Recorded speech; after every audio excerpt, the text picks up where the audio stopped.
고개를 들면 언제나 무등산이 올려다 보이는 자리. 이곳에 자신만의 무등산을 만들어가는 사람이 있습니다. 향토문화전시관이라 이름 붙인 이곳의 주요 전시물은 돌. 한 사람이 겨우 지나갈 정도로 좁은 길만 남기고 온갖 돌들로 가득 채워져 있습니다. 돌의 소박한 멋과 기이한 형상에 반한 주인장은 전국 각지에서 기이한 형상의 돌을 끌어모았고 신성한 돌 기둥으로 가득한 무등산 자락에 터를 잡았습니다. 우리 선인들은 항시 이 낙향할 때에 그 명산 자락으로 많이들 가거든요. 그래서 그런 뜻도 좀 가졌고 또 이 위치가 천왕봉 자락이라 그의 작품들은 무등산 주상전리대에 깎아지른 듯한 돌기둥과 너덜거에 널브러진 돌무더기와 닮았습니다. 아무도 관심을 가지지 않던 것에 새 생명을 심고자 했던 그는 사라져가는 옛 것들도 한데 모았습니다. 보잘것없어 보이는 근현대의 물건들이지만 모아놓으니 이것도 훌륭한 전시품이 됐습니다. 30여 년 동안 이어져 온 집념과 끈기, 한결같은 무등산의 다른 모습입니다.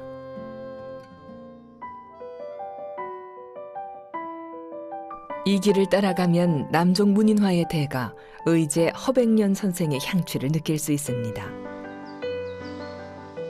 일찍이 예술가로서 일가를 이뤘지만 선생은 세속적인 성공에 미련을 두지 않고 무등산 자락에 은거했습니다.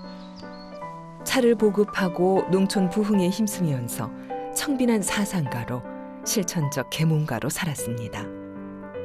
그의 삶은 아직도 무등산 자락에 은은한 향기로 남아 있습니다.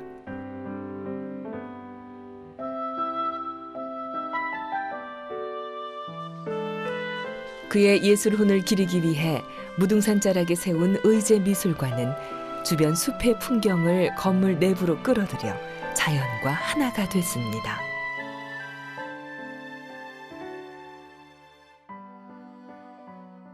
그림만 볼 수 있는 게 아니라 그 그림이 나올 수 있는 배경, 또 무등산의 자연 이런 걸 같이 볼 수 있기 때문에 굉장히 흡족해 하는 것 같아요. 하늘과 땅, 그리고 사람을 사랑하자는 삼의 사상을 실천하며 단군의 홍익인간 이념을 알리고자 힘썼던 의제 선생. 활달하면서도 힘찬 필묵으로 깊고도 맑은 동양 사상을 표현했습니다. 선생의 삶은 인간과 자연, 학문과 실천, 개인과 사회가 따로 떨어져 있지 않고 하나임을 보여준 삶이었습니다.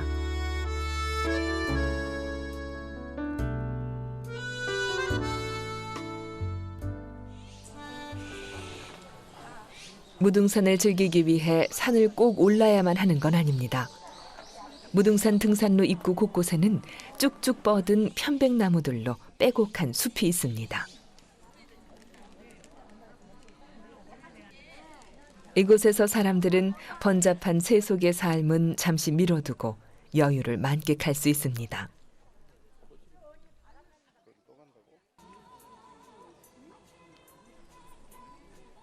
숲이 최고의 휴식처이자 안식처가 되면서 사람들과 산은 더 가까워졌습니다. 매주 토요일 자기 수양의 방법을 전하는 명상교실이 열립니다. 그래서 이 피부가 숨을 잘 쉬어야 됩니다. 그래서 피부를 가볍게 한번 두드려 볼까요? 어깨부터 한번 두드려보세요. 어깨 하나, 둘, 조금 따끔따끔하게. 그래서 피부가 숨을 쉰다 생각하고 두드리시면 돼요. 어깨 골고루 두드려, 골고루. 명상을 하기 전 기체조로 몸과 마음을 가볍게 풀어서 숲의 기운을 받아들일 준비를 합니다. 자, 손바닥을 이렇게 해보세요. 이렇게 하면 땅의 에너지가 굉장히 큽니다. 이 손바닥 가운데로 뭔가 이렇게 스멀스멀 올라와요. 천천히. 수평으로 해서 천천히. 중요한 건 여러분이 손에 집중하는 겁니다. 여러분 몸에 집중하는 것이에요. 숲에 생동하는 기운을 온몸으로 느끼고 받아들입니다.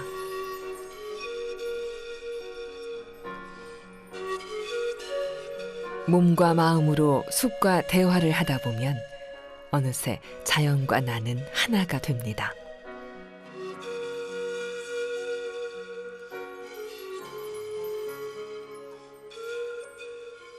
무등산의 한 일부분이지만 이 무등산의 한 일부분으로 인해서 굉장히 치유가 되고 마음이 편안해지고 그런 혜택을 받고 있어서 굉장히 이 장소가 더 사람들한테 알려지고 그로 인해서 많은 사람들이 와서 저와 같은 치유받는 느낌을 가져갔으면 좋겠습니다.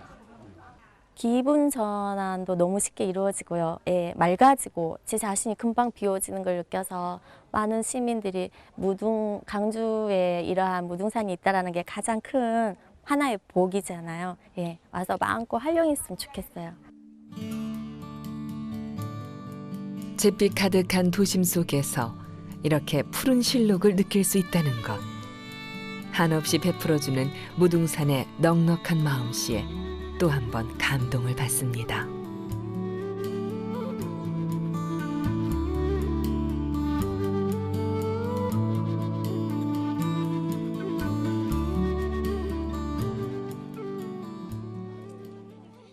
무등산이 국립공원으로 지정되면서 이곳을 찾는 발길이 더 많아졌습니다. 무등산을 찾는 사람들이 산을 오르내리면서 교통 불편을 느끼지 않도록 2011년부터 무등산 순환버스가 운행되고 있습니다. 이 버스는 광주역을 출발해 산자락 마을 곳곳을 2시간 30여 분 동안 거친 뒤 다시 출발했던 곳으로 돌아옵니다. 순환버스 운행으로 무등산 가는 길은 더 수월해졌습니다. 산의 동쪽에서 서쪽으로, 서쪽에서 동쪽으로 횡단을 하더라도 이동이 자유로워졌습니다. 목적지를 향하는 동안 문화관광 해설사가 들려주는 다양하고 생생한 탐방 정보는 무등산 여행의 덤입니다. 그러니까 이제 여러분들이 무돌길 주면 쉽게 편하게 가족들이 나들이 하면서 친구들끼리 여유롭게. 근데 이제 대부분 이제 극소수 사람들이 그동안 가장 가까운 길을 택하기 위해 광주에서 출발해 산에 올랐다면 이제는 버스를 타고 담양과 화순에서도 쉽게 오를 수 있습니다. 무등산을 더 구석구석 걸을 수 있어서 산행의 즐거움은 2배가 됩니다. 아는 만큼 보인다는 말이 있듯 무등산에 오르기 전 미리 볼만한 책이 있습니다. 1976년 초판 이래 지금까지 7번째 개정판이 나온 무등산입니다. 매번 새로운 정보와 자료들이 추가되면서 이 책은 어느덧 무등산에 관한 한 최고의 백과사전이 됐습니다. 이 책을 쓰기 위해 수십 년 동안 발품을 팔고 수고를 아끼지 않았던 박선홍 씨. 무등의 역사를 기록하고 증언해온 산 증인입니다. 그 역시 무등을 닮았습니다.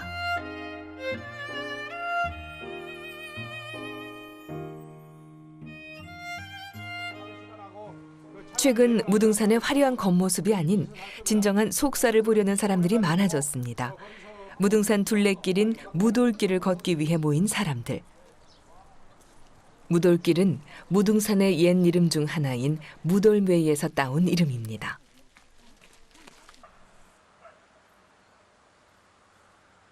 이 무돌길은 하순 담양 주민들이 강주에 장보러 다니는 길들입니다.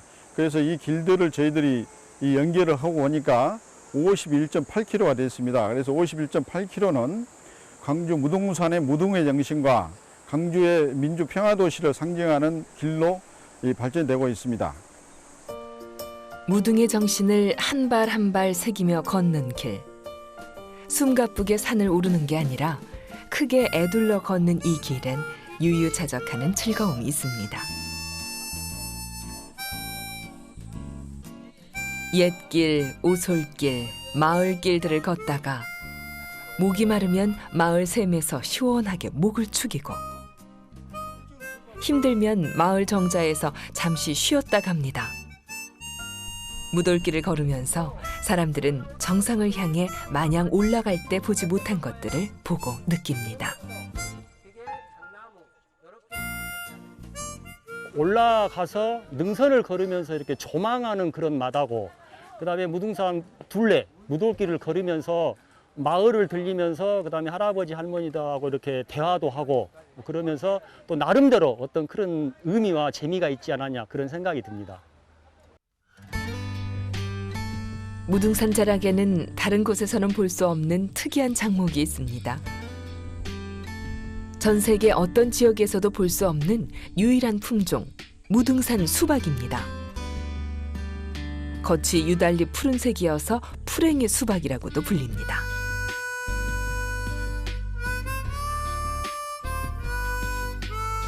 (5월이) 지나서야 파종하는 무등산 수박은 보통 (9월이) 돼서야 수확을 합니다. 먼저 크기로 압도하는데 조선시대 임금님 진상품이자 지금도 무등산을 대표하는 특산품입니다. 어떤 식물이요, 1000년 가는 식물이 없어요. 1000년 가는, 100년도 안 갑니다. 1년도 안 가는 식물이 많아요. 100년, 200년 갈 수가 없어요. 식물은 스스로 제가 독성 성분이니까 스스로 죽어요. 그런데 한 지역에서 1000년을 왔다, 이거 대단해요. 그 속을 가만히 들여다보면 그 재배했던 조상들이 1000년 동안 이어온 지혜가 그가 들어있어요.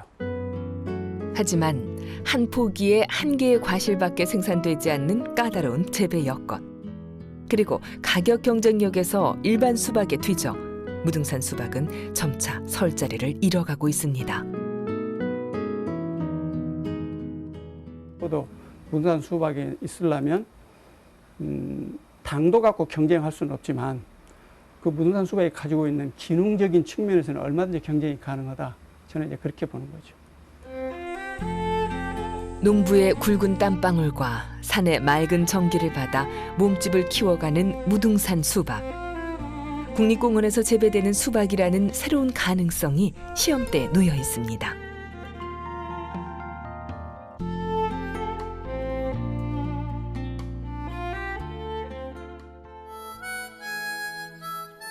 무돌길 9구간이 지나는 안심마을에는 무등산이 좋아 무등산의 새로 터를 잡은 귀농 부부가 삽니다. 자칭 타칭 털보산적이라 불리는 주정필 씨. 하지만 그는 남의 것 탐한 적 없고 그저 부족하지 않음에 감사하며 살아가는 순둥이 산적입니다.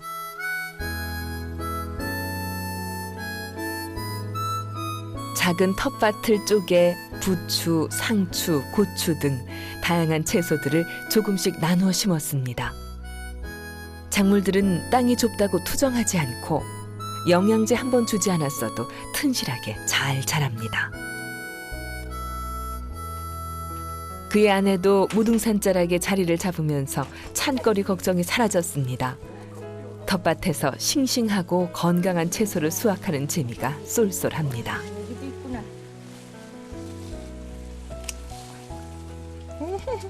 반짝반짝 빛이 나. 이것이 얼마나 이쁘게 튼실하게 잤더라.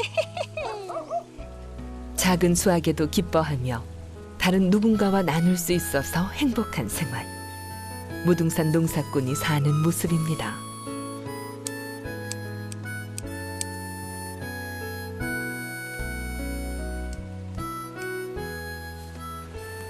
이렇게 갖고 가지고 손님들 찾아오시는 손님들하고 부추 부침개 해놓고 막걸리 한잔 하면서 세상살 이야기하면 그때만큼 행복한 것도 없어요. 잡초가 왼수 같다면서도 농약을 안 쓴다는 부부는 굳이 재배하지 않아도 널린 게 먹거리 천지여서 무등산 자락에 사는 재미라고 말합니다. 가장 좋은 것은 이제 깨끗한 공기, 맑은 물, 그다음에 오염되지 않는 자연. 또 전국 각지에 보더라도 그 하나의 축복이라고 봐야죠. 자연이 그대로 살아있기 때문에. 텃밭에서 캔 것들로 푸짐한 점심 밥상이 차려졌습니다. 밭에서 거둔 푸성귀들 뿐이지만 몸에 좋은 것들로 가득한 건강식. 그야말로 최고의 밥상입니다.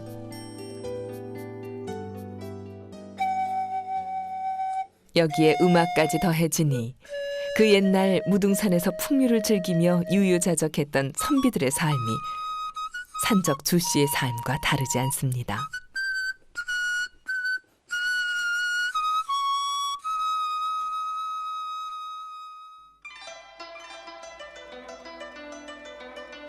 무등산 증심사 자락에 한복을 곱게 차려입은 선비들이 자리를 잡았습니다. 재봉 고경명과 김회, 이만인입니다. 400년 전 그들은 무등산에 오르기 전 시원한 계곡물에 발을 씻었습니다. 재봉 고경명 선생이 남긴 무등산 기행문, 유서 성록의 발자취를 다시 한번 따라가 보는 겁니다. 과거 선비들은 무등산을 어떻게 즐겼을까? 그 궁금증이 눈앞에서 해소되는 순간입니다. 부강원지 상랑지 숱하게 가히 타가지고 이렇게 발을 담그고 있으니 아주 이게 기분이 상쾌합니다. 그래서 그런지 이 온갖 세상에 있는 번뇌가 다 씻기는 듯합니다. 그리요. 그렇습니다. 400년 세월을 거슬러 재봉 선생이 무등에서 얻은 감흥을 재현해보는 색다른 볼거리에 사진작가들의 셔터가 어느 때보다 부산합니다. 무등산을 제대로 즐기기 위해 옛 선비들은 계곡에 발을 담그는 탁족을 빼놓지 않았습니다. 여름에 날이 더우면 우리 선비들이 흐르는 냇물에 그 맑은 무등산 자락 그 냇물에 발을 담그는 탁족을 했죠. 아주 전형적인 피서법이죠. 또 일반 기층민들은 우리가 멱을 까문다고 그러지 않습니까? 그런 그 오락의 장소죠. 휴식의 장소죠. 증심사에서 출발해 장불제에 오른 선비들은 무등산의 기암괴석을 바라보며 여흥을 즐겼습니다. 갈증이 나실 테니 한 잔 쭉 드십시다. 예, 그러시지요. 금장옥매라는 말이 있지만은 이보다 더 맛있을 수 있겠습니까? 명산에서 취하는 한 잔의 술이라 그 맛이 도솔촌에는 미치지 못하겠으나 단맛은 그보다 더한 듯합니다. 그리요. 무등산이 갖고 있는 자원들이 좀 더 시민들한테 많이 돌려줄 수 있는 그런 계기가 되지 않을까 해서 진행을 했고요. 그때 당시에 재봉 고경명 선생이 했던 그 경로를 따라서 장소 장소마다 가이드 없어도 QR코드로 보고 그 장면들을 옛날로 돌아갈 수 있도록 그런 작업들을 한 1574년 재봉이 임훈일행과 4박 5일 동안 곧게 뻗은 무등산의 돌기둥에서 느꼈던 감흥이 세월을 거슬러 되살아나고 있습니다. 멋스러움으로 가득한 선조들의 무등산 사랑법입니다. 훗날 재봉 선생이 의국 충정을 실천해 선비의 도를 다했으니 더욱 돋보이는 대목입니다.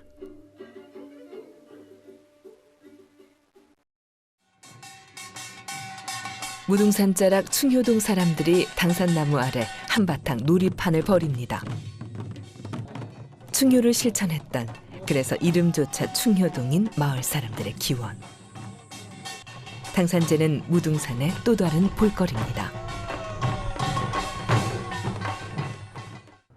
사실 제일 중요한 거는 뭘 하든지가 제일 중요한 거는 시민 정신입니다. 시민이 우리의 무등산을 잘 유지하고 가꾸기 위해서 무분별한 그런 거 건설이라든지 이런 걸 자제하고 우리가 무등산을 영원히 우리 후손들에게 물려줄 수 있는 무등산으로 가꾸고 또 이것을 알리고 또 오는 사람을 또 우리가 더 잘 홍보하고 하는 것이 이제 우리의 몫이겠죠.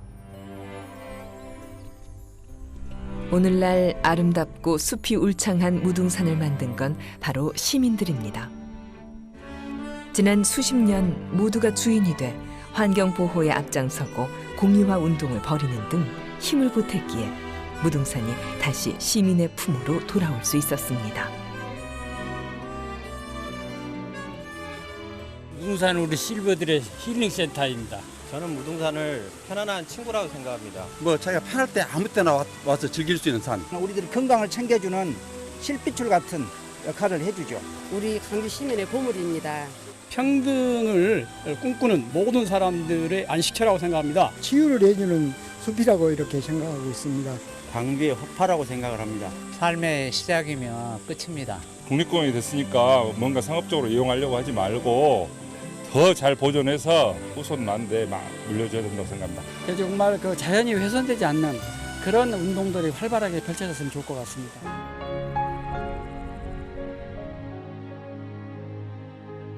국립공원 무등산이 더 큰 사랑을 받기 위해서는 아직 해결해야 할 숙제들이 많습니다. 현재 무등산 정상은 군부대가 차지해 탐방객의 접근이 어렵고 자연 환경도 많이 훼손됐습니다. 다시 원형으로 복원하기 위한 논의를 시작해야 합니다. 6곳의 방송, 통신 시설을 통합하는 논의도 더 이상 늦출 수 없습니다.